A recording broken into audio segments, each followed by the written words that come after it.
João, capítulo 11, versículos 45 a 56. O Senhor esteja conosco, Ele está no meio de nós. Proclamação do Evangelho de Jesus Cristo segundo João. Glória a vós, Senhor. Naquele tempo, muitos dos judeus que tinham ido à casa de Maria e viram o que Jesus fizera, creram nele. Alguns, porém, foram ter com os fariseus e contaram o que Jesus tinha feito. Então, os sumos sacerdotes e os fariseus reuniram o conselho e disseram: Que faremos? Este homem realiza muitos sinais. Se deixarmos que ele continue assim, todos vão acreditar nele, e virão os romanos e destruirão o nosso lugar santo e a nossa nação. Um deles, chamado Caifás, sumo sacerdote em função naquele ano, disse: Vós não entendeis nada. Não percebeis que é melhor um só morrer pelo povo do que perecer a nação inteira? Caifás não falou por si mesmo. Sendo sumo sacerdote em função naquele ano, profetizou que Jesus ia morrer pela nação. E não só pela nação, mas também para reunir os filhos de Deus dispersos. A partir desse dia, as autoridades judaicas tomaram a decisão de matar Jesus.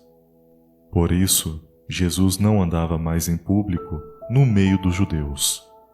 Retirou-se para uma região perto do deserto, para a cidade chamada Efraim. Ali permaneceu com seus discípulos. A Páscoa dos judeus estava próxima. Muita gente do campo tinha subido a Jerusalém para se purificar antes da Páscoa. Procuravam Jesus e, ao reunirem-se no templo, comentavam entre si: Que vos parece? Será que ele não vem para a festa? Palavra da salvação. Glória a vós, Senhor. A mensagem central de hoje e de todo o Evangelho de São João é que Deus amou tanto o mundo que deu seu Filho unigênito para que não morra todo aquele que nele crê, mas tenha a vida eterna.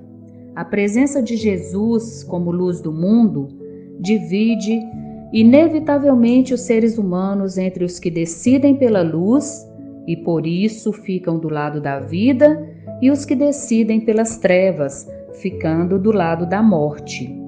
Assim, os fariseus, escribas e sacerdotes não descansaram enquanto não conseguiram um jeito de anular a pessoa de Jesus Cristo. Preocupados com a sua fama e a multiplicação dos milagres, estavam sem saber o que fazer. Foram muitos os enfrentamentos entre eles e Jesus, onde questionavam a pessoa de Cristo. Até que finalmente os pontífices e os fariseus convocaram o conselho e desde aquele momento resolveram tirar-lhe a vida. Decidiram matar Jesus. Resolveram matá-lo por ele fazer o bem, curar e ressuscitar pessoas. E o que mais indignou os pontífices ou sumos sacerdotes foi ele dizer que era filho de Deus. Para os judeus, isso foi blasfêmia, mas na verdade eles queriam apagar o concorrente. Então, aquele conselho foi um pré-julgamento de Jesus, onde o Filho de Deus foi de antemão condenado. Também nós condenamos ou até mesmo queimamos os nossos concorrentes, arrumando um jeito de diminuir as suas qualidades, denegrir a imagem, culpar ou condenar alguém por sua competência ou capacidade, seja no emprego, na sociedade, na família ou nos grupos em que somos inseridos. Isso por ciúmes daqueles que são mais capazes que nós, por inveja, talvez por medo de perder nosso lugar ou nosso espaço, mas cada um de nós é único diante de Deus e não devemos deixar sentimentos como esses nos invadir. Jesus era consciente de que um efeito ainda que não desejado do seu trabalho fosse ser a causa de divisão entre os partidários do imobilismo e os que lutam por um mundo novo. Por isso, inflamou a ira de todos os que se consideravam donos da verdade. Estamos nos aproximando da festa da Páscoa. Vamos ao encontro do Senhor, da nova e eterna aliança.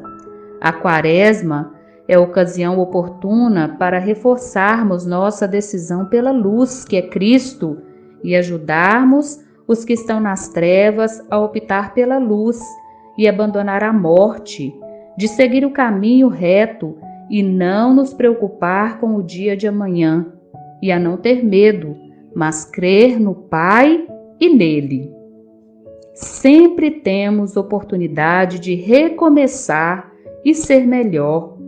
Que esta Quaresma, tempo favorável da graça de Deus, nos dê as forças necessárias para renovar nossos corações e assim possamos viver a Páscoa do Senhor, que deseja devolver-nos a alegria de viver. Precisamos tomar mais cuidado para não fazer como os líderes judaicos, ter mais cuidado com os nossos pensamentos e palavras e lembrar, acima de tudo, o que nos disse o ressuscitado: não julguem e não serão julgados, não condenem e não serão condenados.